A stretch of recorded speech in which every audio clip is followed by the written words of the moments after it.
자, 이제 우리 지방세 파트로 넘어왔습니다. 이제 지방세 중에서 우리 취득세는 해마다 세 문제에서 네 문제 나오기 때문에 어떻게 보면은 중요한 파트 중에 하나입니다. 자, 그러면 취득세 요약 정리해보고 또 문제를 다룰 건데요.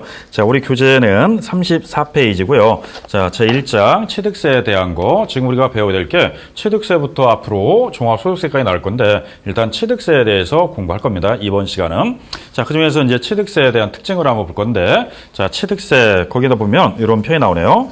취득세는 소유권의 취득 시 부과되는 조세로서 특별시, 광역시, 도세에 속하는 세목으로서 지방자치단체 조세 수입의 대종을 여기있다. 그래서 취득세는요 특광 도세라고 합니다. 물론 위임규정에 따라 부과행수는 시군구와 대행하지만 일단 과세권자는 특광도라고 합니다.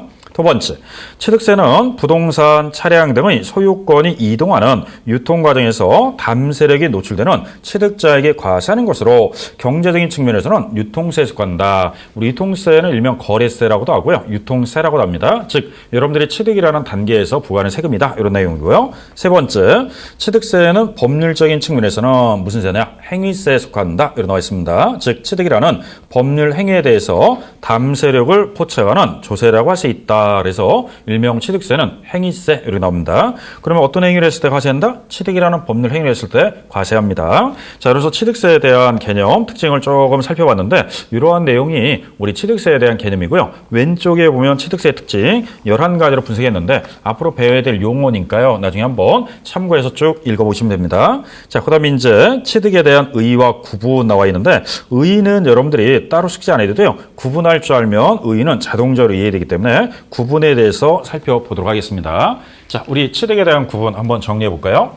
우리 취득이라면 취득이라는 법률 행위를 했을 때 과세하되 취득은 크게 두 개로 나눌 겁니다. 첫째는 여러분들이 뭔가 사실상 존재하는 물건을 사가지고 아니면 스스로 만들어서 취득한다 해서 사실상 취득이라는 게 있어요.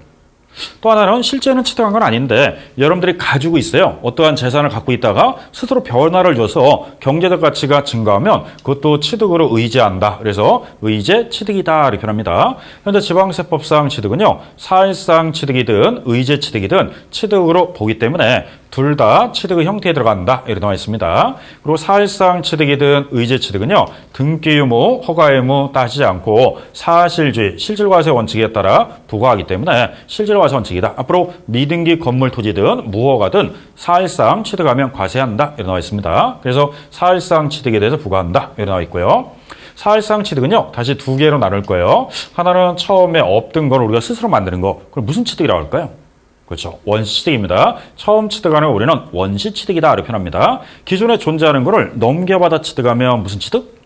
그렇죠. 승계취득입니다. 자, 승계할 때는 대가 여부에 따라 유상취득과 무상취득이 있어요. 그러면 유무상을 불구하고 일체가 다 취득이다라고 생각하면 돼요. 자, 그러면 우리 사실상 취득이든 의제취득이든 승계든 원시든 유무상이든 일체가 다 뭐다? 취득의 형태에 들어가기 때문에 취득이다 이렇게 표현합니다. 이런 행위를 한 자는 취득이라는 법률 행위를 했으니까 무슨 세 과세한다? 그렇죠. 취득세 과세하는 겁니다. 자, 원시취득은요. 다른 말로 표현하면 현재 취득세는 취득세만 낸다 아니면 등록세 포함. 등록세 포함입니다. 그래서 원시취득할 때는요. 보존 등기를 같이 해야 돼요. 그래서 원시취득자는 무슨 등기한다? 보존 등기하고요. 그 다음에 승계취득자는요. 이전 등기를 합니다. 그래서 우리 소유권에 대한 이전 등기다. 취득으로 말하면 승계취득이고요. 등기로 말하면 이전 등기다 이렇게 표현합니다. 그럼 앞으로 원시취득자는 보존 등기고요. 승계취득자는 이전 등기 이렇게 표현합니다. 자, 그럼 원시취득에는 뭐가 있느냐? 첫째, 토지는 처음 만들 수 있다 없다? 있습니다. 토지는 공유수면을 매립하고 간척하면 땅이 생겨요. 그래서 매립지가 됐다, 간척지가 됐다. 그러면 토지가 원시 취득이 되니까 취득세를 내야 돼요. 그러면 우리 바다는요, 간척사업하고요.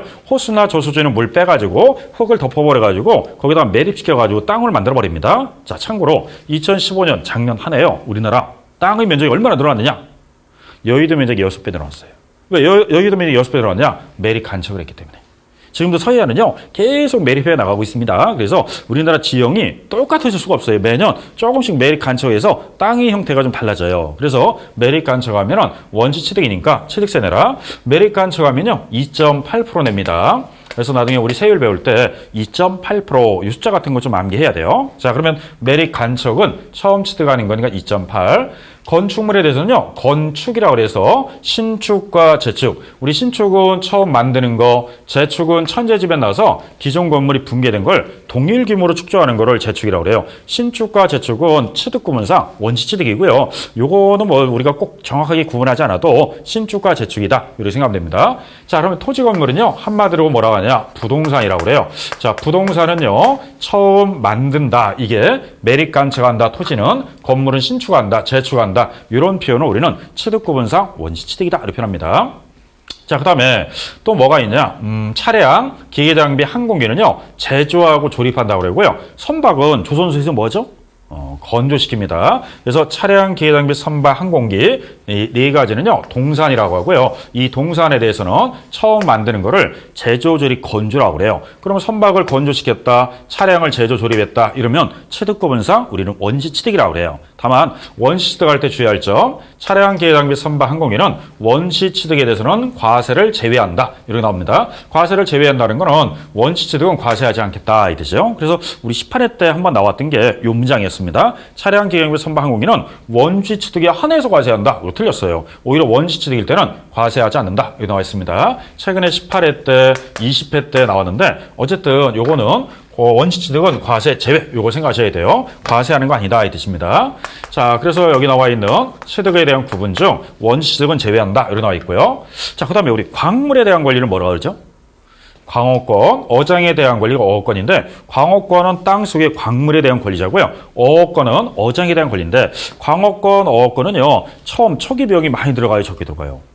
당연히 많이 들어가죠. 그래서 출연하면 면제 줍니다. 그래서 원시취득은 면제 이렇게 나와 있어요. 광어권, 어업권은 출원한다. 출원이라는 거는 신청서를 제출하는 거예요. 그러면 광어권, 어업권은 원시취득은 면제 이렇게 나와 있고요. 자, 우리 민법상 245조 1항에서 타인부동산은 무닥 뭐 했어요? 점유합니다. 점유한 자가 평원 공연하게 몇 년? 20년째 시효가 완성이 되면 취득권을 인정받는 게 민법상 시효취득이에요. 245조 제1항에 따라 20년이 지나서 취득권을 인정받습니다. 그러면 요 점유자도요, 원시 취득이기 때문에 민법상 취득 시효취득, 점유 시효취득도 몇 프로 내야 되냐? 2.8% 내야 돼요. 그래서 원시 취득에 대해서 이렇게 과세한다. 이렇게 나와 있습니다. 자, 그 다음에 이제 승계취득은요, 유상, 승계가 있는데, 유상은 대가가 있다, 이 뜻이에요. 우리 매매한다, 교환한다, 현물 출자, 공매나 경매, 대물 연재, 이런 행위가 다 유상취득이에요. 그래서 유상취득자도 세율을 냅니다. 그리고 무상은요, 시점에 따라 두 개 있어요. 우리 사망 이후에 받으면 뭐라 그럴까요? 상속, 생전에 받으면 증여.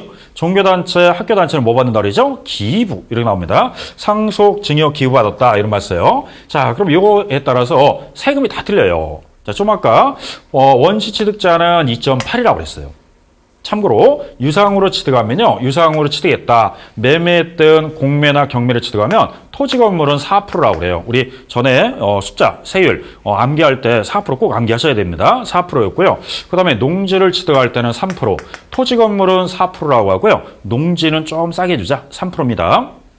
여기에다가 주택을 취득하면요. 주택은 가격에 따라 1%, 2%, 3% 세 가지를 차동하도록인데 자, 6억 원 이하 집 그럼 1%고요. 9억 원 이하 2%, 9억 원 초과 3%, 1, 2, 3% 쓰는데 이거 여러분들 꼭 암기해 놓으셔야 돼요. 자, 그 다음에 상속을 받았다. 상속을 받되 뭐를 상속받느냐. 토지 건물을 상속받으면 몇 프로? 그렇죠. 2.8이라고 그랬습니다. 대신 농지를 상속받으면 2.3%예요. 상속받은 토지 건물 2.8, 농지 2.3, 증여받았다. 증여는 몇 프로죠? 3.5%라고 그랬습니다. 그래서 우리 3.5%인데 개인 간에 영리사업자가 증여받았다. 3.5 이렇게 생각이 되고요. 기부받았다. 기부는요. 종교단체나 학교단체는 2.8% 과세 이렇게 나옵니다. 그래서 우리 증여 그러면 3.5, 기부 그러면 2.8인데 비영리사업자냐 사업자냐 이거 뜻이에요. 그 다음에 공유, 합유, 총유물 분할이라는 게 있어요. 분할은 나누는 건데 나눌 때는 2.3% 과세합니다. 자, 이거 왜 지금 취득 구분하면서 갑자기 숫자 얘기했느냐? 이거 어차피 우리 암기해야 돼요. 이거 11개인데 최근 4년 동안 매번 냈어요. 그래서 오늘 시간이 아니라 원래는 다음번에 세율 편에서 암기할 건데 이거는 자꾸 세율은요. 자꾸 숫자는 언급해야지만 여러분들 암기가 돼요. 그래서 이 취득에 구분하는 이유가 원시 취득일 때는 2.8인데 유상 승계 취득일 때는 4%, 3%, 1, 2, 3% 그다음에 무상일 때는 이렇게 나옵니다. 이거 여러분들 구분하는 이유가 이 취득의 구분을 이해해야지만 세율도 이해할 수 있어요. 예를 들어 우리 전에 그랬어요. 건설회사. 건설회사 아파트를 뭐예요? 공급하죠. 건설회사는 신축을 합니다. 그러면 건설회사가 아파트를 신축하면 몇 프로 내야 돼요? 2.8%. 자, 우리는 분양자입니다. 우리는 새 아파트를 분양받았어요. 여러분들이 마지막 잔금을 주고 인도받은 거예요. 승계한 거예요. 그럼 아파트 가격에 6억 원 이하짜리 분양받은 건 1%예요. 9억 원 이하짜리 분양받은 건 2%입니다. 9억 원 초과한 건 3%예요. 그래서 우린 주택에 대한 유상 취득이 승계 취득이에요. 그럼 앞으로 건설에서는 원시 취득이고요. 분양자는 승계 취득이에요. 여러분들 기존에 있는 아파트만 사야지만 승계 취득이 아니라 신규 아파트 분양받는 것도 승계 취득입니다. 그래서 우리는 1, 2, 3% 여기 들어가야 돼요. 자, 그리고 현대자동차, 기아자동차는 차량을 제조하고 조립해요. 그러면 차량을 만든 회사는요. 원시 취득이니까 과세 제외입니다. 그럼 차량이 출고될 때 취득세 반영이 안 됩니다. 이걸 우리는 인도받을 때 소비자는 승계취득이에요. 앞으로 여러분들이 승용차 살 때 신차 사든 중고차 사든 외제 자동차 사든 우리는 다 무슨 취득? 승계취득이에요. 승계취득에 들어가기 때문에 여기에 대한 세금을 내야 되지 우리가 원시취득이 아니다 이거지. 만드는 회사가 원시지 만들어져 있는 거 돈 주고 산 거는 다 무슨 취득이다? 승계취득으로 갑니다. 그래서 원시취득일 때는 과세 제외하는데 승계취득일 때는 과세이기 때문에 우리는 소비자이기 때문에 세금을 내야 돼요. 자, 이건 몇 프로냐? 참고입니다. 이건 숫자 암기 안 해도 돼요. 7%. 자동차 사면요. 출고 가격이 7%예요. 중고차 사면 중고차 차량 가격이 7%입니다. 외제 자동차 사도 7%예요. 취득세가 좀 비싸요. 차량은. 그런데 아까 부동산은요. 비싸봤자 4%예요. 유상으로 취득하면 4%인데 이 차량은 7%니까 이 지금 부동산보다 좀 높죠, 사실.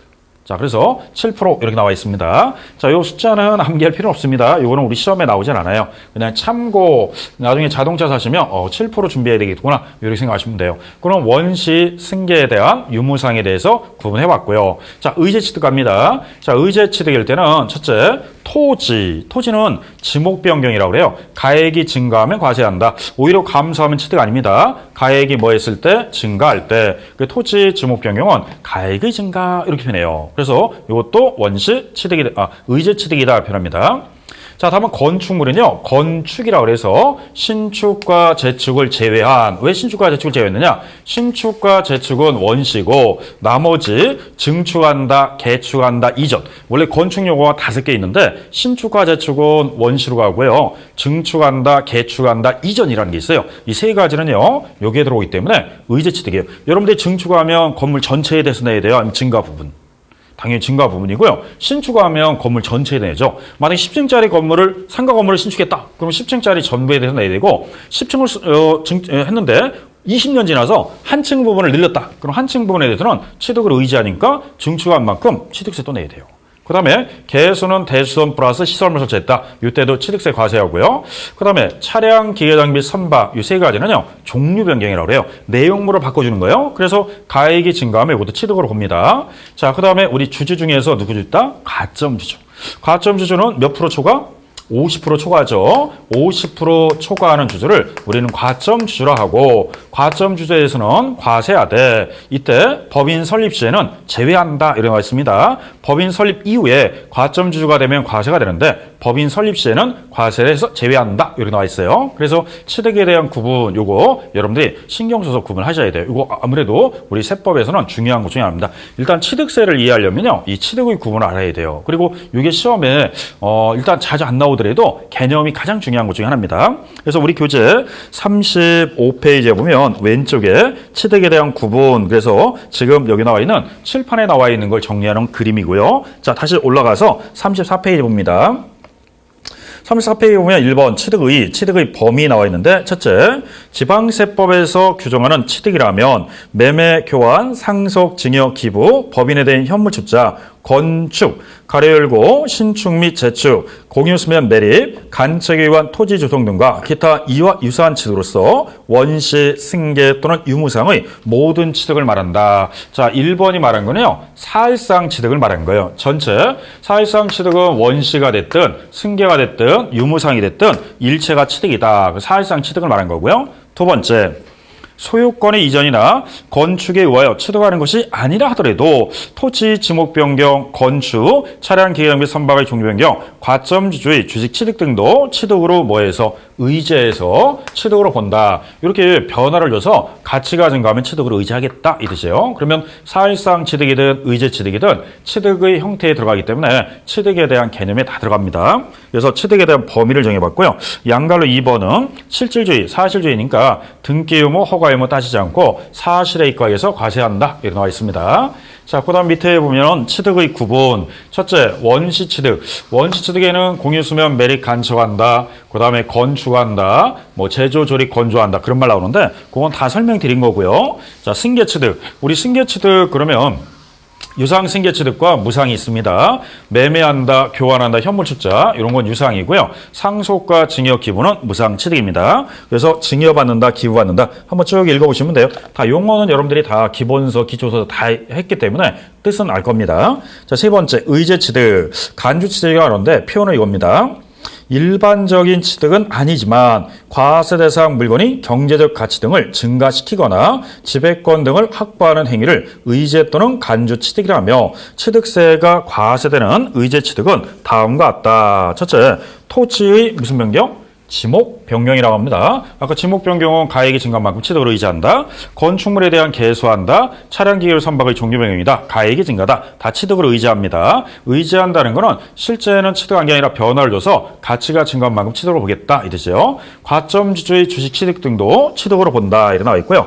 자, 우리 38페이지 보면 과점주주의 주식 취득 나와 있는데 이것만 따라 한번 정리해 볼까요? 과점주주는 따로 시험도 나오기 때문에 이거는 나름대로 정리를 하셔야 됩니다. 자, 기억은 이런 표현을 쓰네요. 비상장 법인이 주식을 주주 또는 유한 책임사원 한 명과 그와 대통령이 정하는 친족, 그 밖의 특수관계에 있는 자의 소유 주식의 합계 또는 출자총의 합계가 해당 법인의 발행주식 총수 또는 출자총에게 100분의 50을 초과하면서 그에 관한 권리를 실질적으로 행사하는 자를 가점주주라 한다 이렇게 나와 있습니다. 이게 가점주주의 정의예요. 그러면 앞으로 가점주주는요. 주주 1인 플러스 특수관계자 그 다음에 다 더해가지고 그들이 갖고 있는 지분 비율이 50% 초과하면 과점주주로서 과세하겠다 이 뜻입니다. 자, 니은은요. 법인의 주식 또는 지분을 취득함으로써 과점주주가 되었을 때는 그 과점주주는 해당 법인의 부동산 등을 취득한 것으로 본다 이렇게 나와 있습니다. 자, 주의할 점. 가로 열고가 중요해요. 가로 열고 법인 무슨 시에? 설립 시에는 취득한 거로 보지 않는다. 그러면은 설립 시에 과점주주가 되면요. 취득한 거로 보지 않는다는 건 과세하지 않겠다 이 뜻이에요. 자, 그래서 그거 주의하셔야 되고요. 자, 이 경우 과점주주 상호 간에는 연대 납세 의무가 있다라고 나와 있습니다. 무슨 책임이 있다? 연대 납세 의무가 있다. 그래서 연대 책임이 있다 나와 있어요. 자, 이게 취득에 대한 구분 중 우리 이 과점주에 대한 표현을 썼는데, 자, 과점주를 좀 더 세분화해서 보겠습니다. 자, 거기에 디귿번의 A는요, 이런 표현인데, 한번 설명하면, 자, 처음에 설립 시에 40%입니다. 그러면 과점주주가 아니죠. 50%가 초과 안 됐으니까. 자, 이때 20%를 취득해서요, 60%가 됐다. 그럼 이때 최초로 과점주주가 됐다. 그러면 과세해야 돼, 안 해야 돼요? 해야죠. 과세할 때는 이 과점주주가 갖고 있는 주식 지분 비율을 모두 취득한 거로 보아 과세한다. 그러면 60%가 됐으면 60% 과세하는 거고요. 70%가 됐으면 70% 과세하는 거예요. 지분 비율 모두 취득한 거로 본다. 자, 두 번째는요. 설립 시에 60%다. 그러면 처음부터 과점주주입니다. 근데 과점주주인데 설립 시에는 지분 비율만큼 과세를 안 해요. 그러면 60% 투자했다고 해서 과세하는 건 아닙니다. 그 이후에 주식을 20% 취득해서 80%가 됐다. 그러면 다시 과점주주가 되겠죠. 이때 과세할 때는 이미 과점주주였던 자가 주식을 취득해서 과점주주가 되면요. 요 증가분만 과세합니다. 그래서 20%를 과세한다. 이렇게 보셔야 돼요. 그리고 과점주주 상호간에는 연대 납세 의무가 있다. 2014년 1월 1일부터는 연대 책임을 물었어요. 전에는 연대 책임이 없었는데 2014년 1월부터는 연대 납세 의무가 있다. 이렇게 해야 됩니다.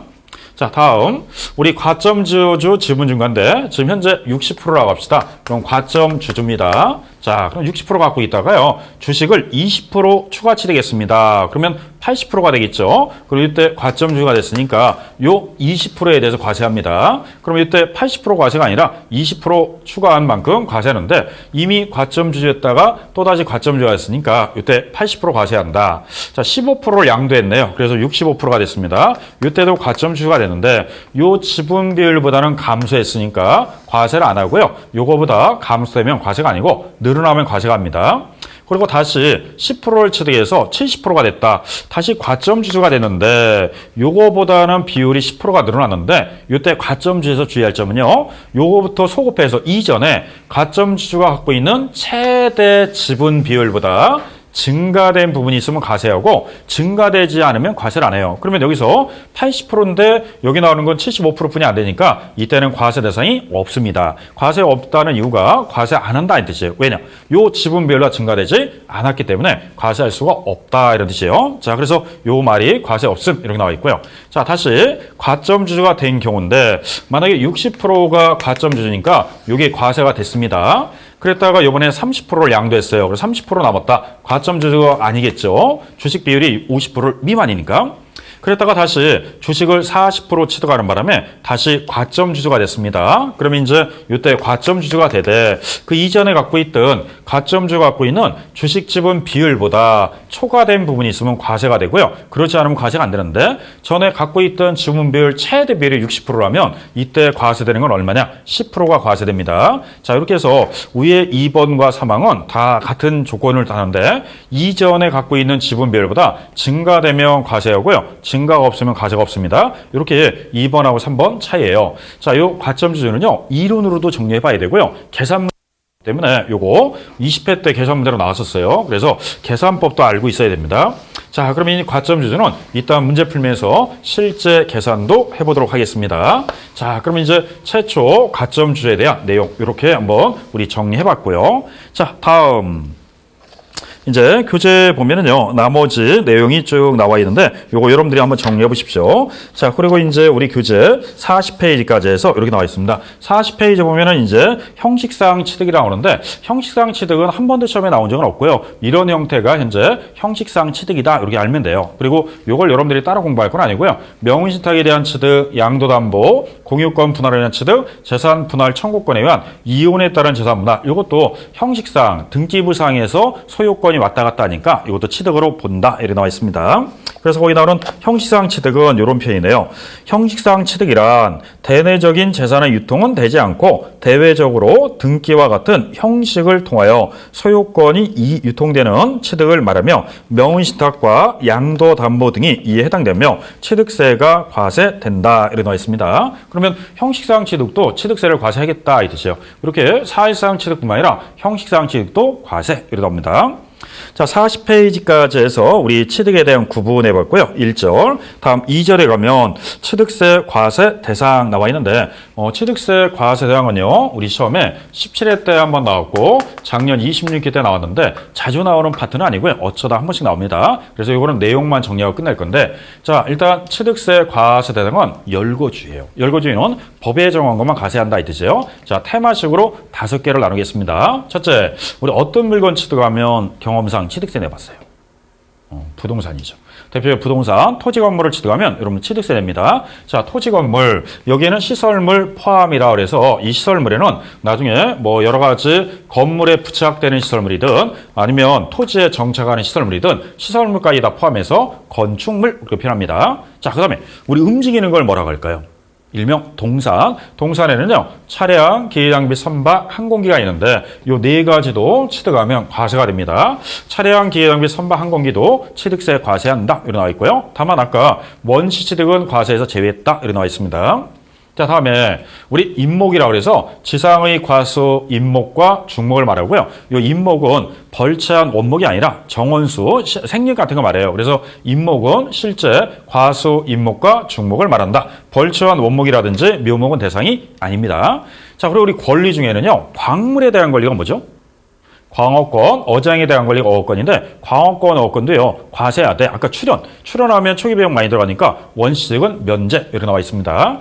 자, 그리고 이제 이렇게 이 물건뿐만 아니라 우리가 이제 삶에 여유가 생겨요. 여유가 생기면 뭔가 즐길 거를 찾습니다. 즐길 거를 찾을 때 대표로 어떤 회원권을 가지고 있어서 그 회원으로서 그 어떠한 즐기는 것들이 있어요. 권리들이. 대표적으로 골프 회원권, 콘도미니엄 회원권, 종합적 이용 회원권, 승마 회원권, 요트 회원권, 이런 즐길 수 있는 어떠한 삶의 회원권 같은 게 있으면 요것도 취득하는 사람의 능력이 되기 때문에 과세사항이 들어가요. 그러면 이제 골프부터 요트 회원까지 5가지 5대 회원권이 있는데 요 5가지 회원권만 과세하고요. 여기에 들어가 있지 않은 회원권은 대상이 아니에요. 예를 들어 스키장 회원권, 사우나 회원권, 헬스클럽 회원권, 이건 대상이 아니고요. 이 회원권만 이제 대상입니다. 자, 전에는 3대 회원권, 골프, 콘도, 종합적 이용 회원권 3가지만 과세하다가 2006년 1월 1일부터 승마 회원권을 추가했고요. 2014년도에 요트 회원권이 추가됐어요. 그래서 2006년도에 바로 시험에 17회 때 냈고요.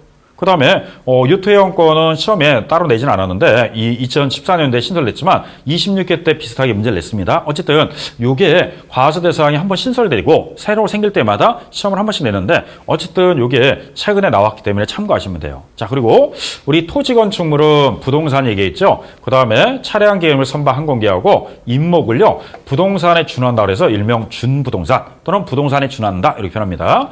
강업권, 어업권하고 회원권을요, 일명 권리라고 그래요. 그래서 요거 각종 권리도 취득하면 과세합니다. 작년 26회 때 나올 때 이름 봤었어요.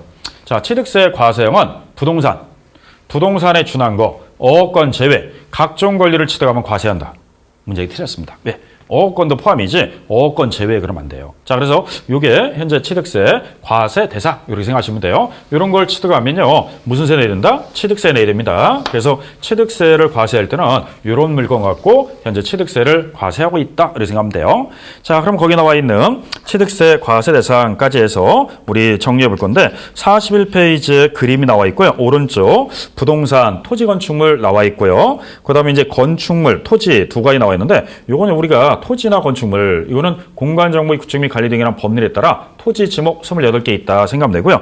건축물은 무허가, 불법 시공된 건물도 다 포함하기 때문에 사실상 현황에 따라 부과한다. 거기는 건축물, 시설물 다 세금 내야 되고요. 다음 페이지까지 쭉 나와 있는데 나머지 차량부터 회원권까지는 참고로 한번 쭉 보시면 돼요. 이거는 요 칠판에 있는 거 한번 정리해 봤고요. 작년에도 나왔기 때문에 크게 나올 건 아니고요. 개념 정도 파악했다 이렇게 생각하면 돼요. 자, 그러면 여기까지 해서 우리 43페이지까지 이론 정리했는데 1절과 2절 2가지를 가지고 정리해 봤습니다. 자, 다음 이제 44페이지에 보면요. 우리 취득세 납세 의무자가 나오는데 취득세 납세 의무자는 이건 조금만 여러분들이 이해하면서 내용 파악하면 쉽게 나와요. 그래서 작년에도 26회 때 나왔지만 어려운 문제가 아니었기 때문에 이 납세 의무자도 마저 정리해 볼게요. 자, 우리 취득세 납세 의무자 그러면 첫째 이런 게 있죠. 우리 건물주하고 그다음에 가설환자가 있다. 그러면 건물에다가 뭔가 가설하면요. 건물주, 주체구주부가 납세 의무가 되기 때문에 가설환자가 비록 따로 있어도요. 주체구주부가 납세 의무자다. 건물에다가 설치하면요. 건물의 효용 가치가 높아지기 때문에 건물주가 납세 의무자 이렇게 나옵니다.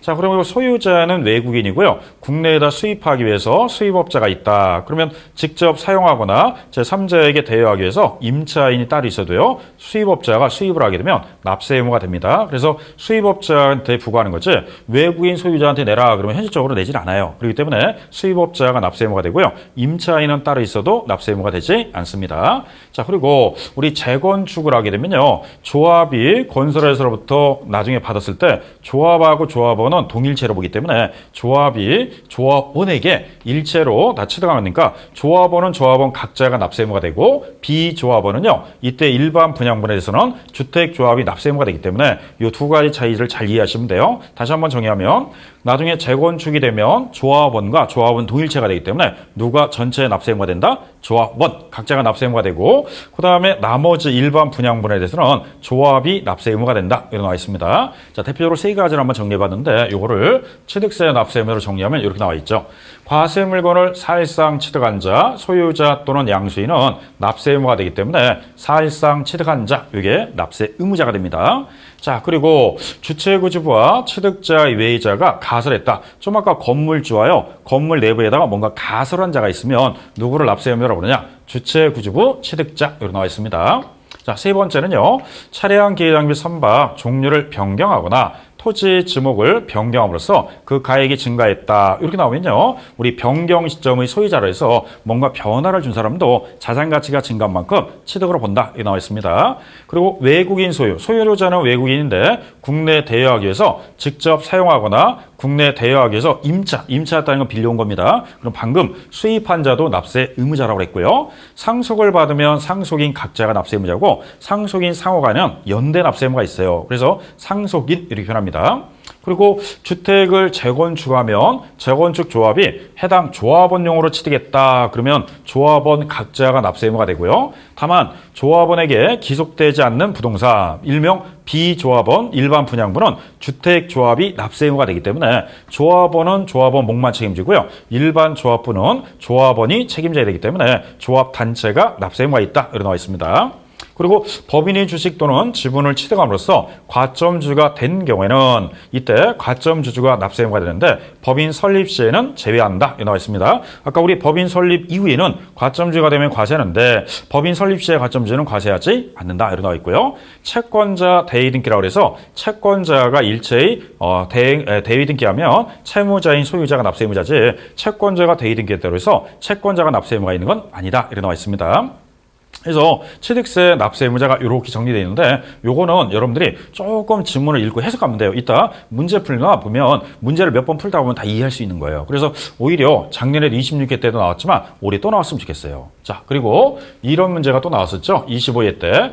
만약에 갑이라는 사람이 배우자하고 직계준비소한테 뭔가 재산을 줍니다. 우리는 주로 증여라고 그래요. 그러면 주는 사람을 증여자, 받는 사람을 수증자라고 합니다. 근데 이 두 사람 간의 거래도 유상거래가 있을 수 있어요. 그럼 유상거래로 보면 이때는 파는 사람을 매도자라고 하고요. 사는 사람을 매수자라고 하는데 어떤 거래가 유상거래냐? 이 네 가지 거래가 유상거래입니다. 공경매로 인해서 거래가 됐다든지 파산 선고라든지 등기 등록을 요하는 자산을 서로 교환했다든지 대가를 지급한 사실을 증명했다면 이것도 인정하겠다. 그 증명이 뭐냐면 이렇게 네 가지로 증명하면 그것도 인정하겠다 이 뜻이에요. 그래서 지금 현재 배우자하고 직계준비소는 증여로 추정하되 네 가지 경우는 유상거래를 보고 여기 나오는 증명은 이렇게 증명하면 유상거래를 봐주겠다 이렇게 나와 있습니다. 자, 이 내용은 올해 신설된 건데 참고로 보시면 돼요. 자, 또 하나는요. 우리 이 부담부 증여라고 해서 갑이라는 사람이 을한테 요거 건물을 줬어요. 5억을 주면서 아무 조건 없이 5억을 다 줬다면 순수 증여가 됩니다. 근데 요거 증여할 때 채무를 인수하는 조건으로 증여했다. 그러면 대출을 2억을 낀 상태에서 증여했습니다. 그럼 건물 5억 원짜리 주면서 대출금 2억을 갚아달라. 이렇게 은행 대출을 2억을 껴안았다. 그러면은 요 갑이라는 사람이 을한테 줬을 때는요. 순수한 증여가 아니라 부담부 증여라고 그래요. 이 부담부 증여가 25회, 26회 2년 내내 냈습니다. 그래서 부담부 증여도 나름대로 여러분들 공부해 주셔야 돼요. 자, 그러면 부담부 증여를 했으니까 주는 사람을 증여자, 받는 사람을 수증자라고 합니다. 그러면 부담부 증여 중 채무 인수분 요 부분은요. 유상으로 봐요. 그러면 채무를 인수한 대출금을 2억을 갚겠다는 건 대가성이 있으니까 유상이 되기 때문에 을 입장에서는요. 여기에다 4%에서 취득세 내야 되고 나머지 부분은 증여로 보기 때문에 여기에 대해서는 3.5로 계산해서 세금 내야 돼요. 그럼 전체 5억 중 일정 부분 채무 인수분은 2억에 대해서는 4% 따져야 되고요. 3억은 3.5 이렇게 세율이 다르다 보니까 부담부 증여도 정확하게 구분해서 따져야 됩니다. 그래서 여기 나와 있는 우리 납세 의무자 나와 있는데 이것도 시험에 가끔 여기 나왔는데 25회 때는 요걸 문제를 냈었고요. 26회 때는 요 문제를 냈는데 어쨌든 최근에 요 문제가 두 번 언급해서 나왔어요. 부담부 증여인데 의외로 또 시험에 잘 나온 파트고요. 좀 이따가 이 부담부 증여할 때 요거 가지고 우리가 좀 해석할 건데 요거 여러분들 잘 봐두셔야 됩니다. 자, 그래서 우리 교재 44페이지 취득세 납세 의무자 사실상 취득한 자, 주체구 주보, 변경 시점의 소유자, 수입업자, 상속인, 조합원, 그 다음에 시설대업자, 과점주도 있고요. 채권자 대리등기에서 이 9가지는 앞에서 우리 납세의무자를 한번 빠르게 정리해봤고요. 그 다음에 이제 47페이지 배우자 또는 직계준비소 부담부 증여했는데 배우자 및 직계준비소는 증여로 추정하되 다음의 거래는 유상거래를 본다. 그리고 부담부 증여 중에서 어디가 유상이고 어디가 증여냐 이거 잘 비교해 주시고요. 10번하고 11번이 최근에 25 25에 26개 때 연속해서 나와서 그렇습니다. 자, 그리고 이제 48페이지에 12번째는 상속재산의 협의 재분할 나와 있는데 요거는 2014년도에 신설됐지만 아직까지 나온 적 없고요. 나올 가능성이 별로 없어요. 그래서 그냥 요거는 한번 읽어보는 걸로 충분히 될 것 같습니다. 자, 그러면 48페이지까지 해서 3절까지 정리하고요. 우리 1절 취득의 구분, 2절 과세대상, 3절은 납세의무자 정리했는데 자, 요거 가지고 잠시 쉬었다가 문제를 풀고 정리해 보도록 하겠습니다.